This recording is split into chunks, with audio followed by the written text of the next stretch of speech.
नहीं देखिए, हुकूमत में हुकूमत को अगर आप देखें तो नहीं है उसमें। वो कहते हैं ना कि एक फिक्रा होता है कि अब्बा नहीं मानेंगे या अब्बा की इमा इमा पर ये काम हो रहे चले बल्कि जाते आज हैं। तो सुप्रीम कोर्ट के चीफ जस्टिस काजी फायसद साहब ने भी एक केस में यह कहा कि लगता है मामला सारे जर्नलों और ब्यूरोक्रेट से संभाल लिए हैं।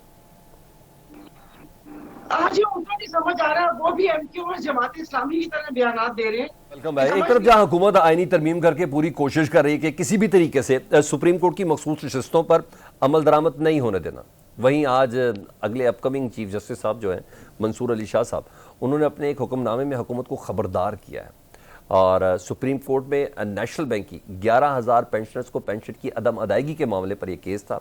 जस्टिस मंसूर अली शाह साहब की सरबराही में 3 रुकनी बेंच ने इस केस की अदालती कार्रवाई की थी, जिसका तहरीरी हुक्मनामा आज सामने आया। तो मेरा ख्याल है कि बहुत से लोगों की, चाहे पार्लियामान की हों, चाहे इदारों की हों, चाहे ताकतवरों की हों, उनकी बहुत सी गलत फहमियाँ, बहुत सी खुश फहमियाँ सुप्रीम कोर्ट की डोमेन को लेके मेरा ख्याल है वो कम अज़ कम ख़त्म ज़रूर हो गई हैं। क्या कहा है वो मैं आपको बताता हूँ। हुक्मनामे के मुताबिक जमहूरियत में कानून की हाकमियत सिर्फ एक असूल नहीं बल्कि वो बुनियाद है जिस पर हुक्मरानी की कानूनी हैसियत टिकी होती है।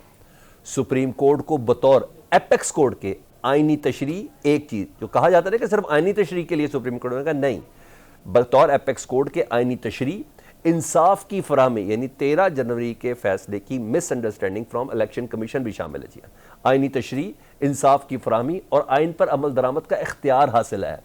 सुप्रीम कोर्ट के फैसले महज सिफारशात या एडवाइजरी नहीं होते। सुप्रीम कोर्ट के फैसलों पर अमल दरामद हर सूरत यकीनी बनाना होगा। सुप्रीम कोर्ट के फैसलों को नजरअंदाज या अमल दरामद में ताखीर करना आईनी ढांचे को चैलेंज करने के मुतरादिफ है। जी हाँ, आईनी ढांचे को चैलेंज करने के मुतरादिफ। अदालती फैसलों पर अमल दरामद करना कर्टिसी भी नहीं बल्कि आइन की मंशा है। अदालती फैसलों पर अमल दरामद अदालती निज़ाम पर अवामी एतमाद बरकरार रखने के मुतरादिफ है। हुकूमत जस्टिस शाह साहब की इन गैर मामूली रिमार्क्स को कैसे देख रही है, मुझे तो बहुत सी चीज़ें क्लियर नजर आती है। मेहमानों से ही बात कर लेता हूँ। तो सर जिशान रफीक साहब, आपने सुन लिया मंसूर अली शाह साहब का हुक्मनामा, सुप्रीम कोर्ट के फैसलों पर अमल दरामद हर सूरत आपको यकीनी बनाना है। ये कर्टिसी कुर्टिसी वाली बात नहीं है, तशरियात से बाहर निकल आए। सुप्रीम कोर्ट ने इंसाफ की फराहमी भी देनी है, आइन की तशरीह भी करनी है, आइन पर अमल दरामद भी करना है, लेकिन आप सुप्रीम कोर्ट की मखसूस नशिस्तें रोकने की कोशिश कर रहे हैं उस फैसले की। देखिए जी, गुजारिश ये है कि सुप्रीम कोर्ट भी आइन के तहत काम करती है और ये आइन जो बनाता है वो पार्लियामान बनाता है। ठीक तो है। एक्चुअली पार्लियामान ही सुप्रीम इदारा है। मुझे एक बात बताएं कि सुप्रीम कोर्ट एक फैसला देती है, उस फैसले में ऐसा बहाम पैदा हो जाता है कि जी वो आइन को रीराइट कर रहे हैं। क्या ये कोई बंदा कह सकता है कि आइन तहरीर किया जा सकता है सुप्रीम कोर्ट की जानिब से? सुप्रीम कोर्ट के जब नहीं फैसले किया से जा इबाम सकता, पैदा होता है, नहीं, सुप्रीम कोर्ट तो फैसले इबाम दूर करती है। मैं बताता हूँ आपको, नहीं नहीं नहीं, इबाम दूर नहीं ना हुआ। बात ये है कि अब उस फैसले के ऊपर आप मुझे ये बताएं कि जो एक चीज़ मांगी नहीं जाती, एक जमात की कोई प्ली नहीं होती कि जमात जाकर वहाँ पे एक चीज़ की डिमांड ही नहीं करती, उनको डिमांड उनको वो चीज़ दे दी जाती है। फिर ये फर्स्ट टाइम होता है। देखिए आइन में, कानून में ये लिखा हुआ है, जो एक्ट बने लिखा हुआ है कि जब एक बंदा इलेक्ट होके आएगा उसको विद इन 3 डेज उससे फैसला करना है। तो सुप्रीम कोर्ट ने वो रिवर्स कर दी सारी की सारी, वो जो टाइम रिवर्स किया और उनको दोबारा से मौका दे रही सुप्रीम कोर्ट। बात ये है कि ये उन्होंने आइन में अंडरस्टैंड किया ना सर, कानून में जो इबाम पैदा हुआ वो इबाम पार्लियामान ने दूर करना है। पार्लियामान ने कानून साजी करके उस इबाम को दूर कर दी है। पार्लियामान ने क्लैरिटी ले आई ना, पार्लियामान ने उस सर जल्दी किस चीज की है? अभी तफसीली फैसला सुप्रीम कोर्ट का आया नहीं, आपको डर किस चीज का है? देखिए डर किसी चीज का नहीं है। बात यह है कि हर इदारा, जैसे मैंने पहले भी गुजारिश की है कि हर इदारा अपने डोमेन में रहकर काम करेगा तो मुल्क आगे बढ़ेगा। ठीक है। अब बात यह है कि ये डोमेन है पार्लियामान की, पार्लियामान कानून बनाता है। पार्लियामान जो है ना वो अक्सरियत के साथ कानून बना सकता है। मुझे बताएं कि उसको रोक सकता है कानून बनाने से? आप मखसूस नशिस्तें क्यों रोकना चाहते हैं? ये नहीं, हम कोई ऐसी बात नहीं है। हम ये कहते हैं कि कानून के मुताबिक वो मखसूस नशिस्त दी जाए। देखिए ना, किसी की ख्वाहिशात की बिना के ऊपर चीजें तो नहीं हो सकती ना, ये कानून के मुताबिक चीजें होंगी, कानून और आइन के मुताबिक मामला। मैं अवामी सवाल करूं, एक अवामी सवाल करता हूं। ऐसा लगता है कि जैसे हुकूमत चाहती है कि मुल्क में आईनी बहरान आए। सर मेरा सवाल सुन ले, क्योंकि ऐसा लग रहा है जैसे हुकूमत पाकिस्तान में कोई आईनी बहरान आ जाए, क्योंकि मखसूस तौर पर आप लोग अपील में गए में ऑलरेडी सुप्रीम कोर्ट में, लेकिन उसके बावजूद आपने कानून साजी की। इसका क्या मतलब है? देखिए हम अदलिया को क्या जवाब देना था? हम अपील में गए, लेकिन ये हुआ कि हमारी जो है ना वो अपील को छुट्टियों के बाद रख दिया गया। अच्छा, इतना इंपॉर्टेंट ये मामला है, उस फैसले ने ऐसा इबाम क्रिएट किया।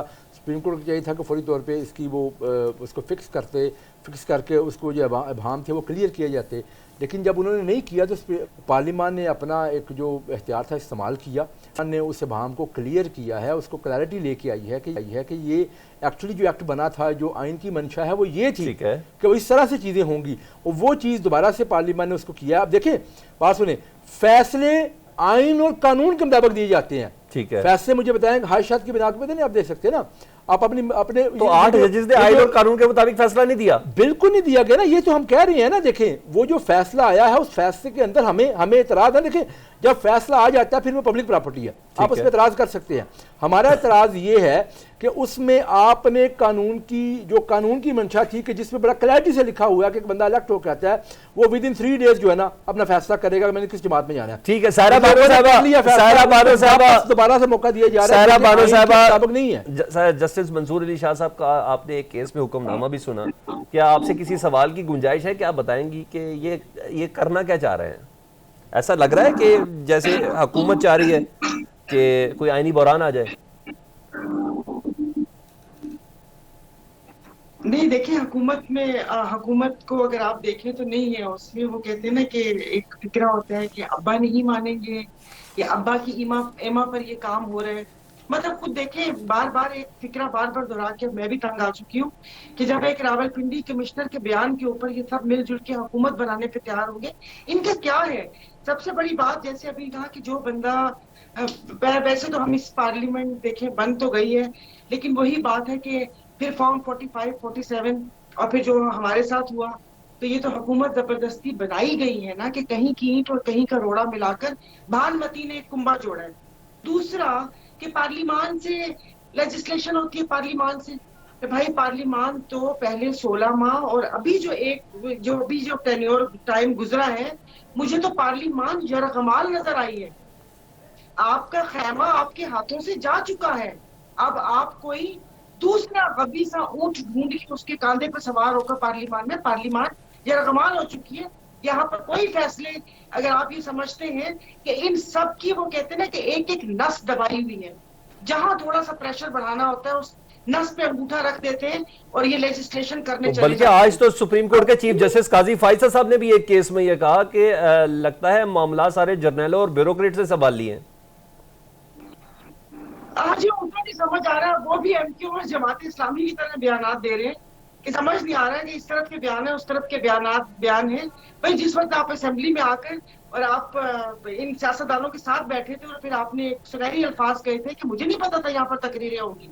अरे, सियासतदान उस पार्लियामेंट में तकरीरें नहीं करेंगे तो क्या करेंगे? क्या अंताक्षरी प्रोग्राम चल रहा था या क्या होना था?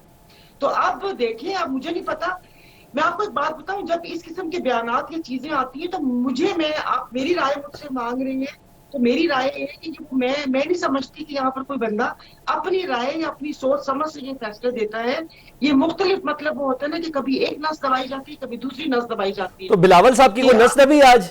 उन्होंने ये क्यों कहा कि अदालती फैसले पर तनकीद करते हुए कहा कि एक इदारा पार्लियामेंट में बार बार मुदाखलत करता है, इदारों के दरमियान फासला नजर आ रहा है, एक क्राइसिस जुडिशरी की वजह से है। उन्हें तमाम का जिम्मेदार जुडिशरी को करार दे दिया। आज उनकी भी किसी ने कोई नब्ज दबाई हुई थी? आप चीफ जस्टिस साहब से काबिल एहतराम है, बसते एहतराम जान की अमान पाऊं तो अर्ज करूं कि आपके अपने अदालत जजेस ने आपको खत लिखा हुआ है कि ये मुदाखलत बंद की जाए। आपको तो उस वक्त एक्शन लेना चाहिए था, आपने पार्लियामेंट में क्यों भिजवाया? जिनके खिलाफ, जो खुद मतलब वो उनके खिलाफ था कि ये जो एग्जेक्टिव असरअंदाज होने की कोशिश करते हैं, ये वजीर आजम साहब ने उछल के कमेटी बना ली कि उसमें जी ये सारे आ जाएंगे। हुआ, पहले हम अपने जजेस को तो इंसाफ होता देख लें, जो दुहाइयां दे रहे हैं अपने घरों की ऑडियो वीडियो कैमरे का, प्रेशर का।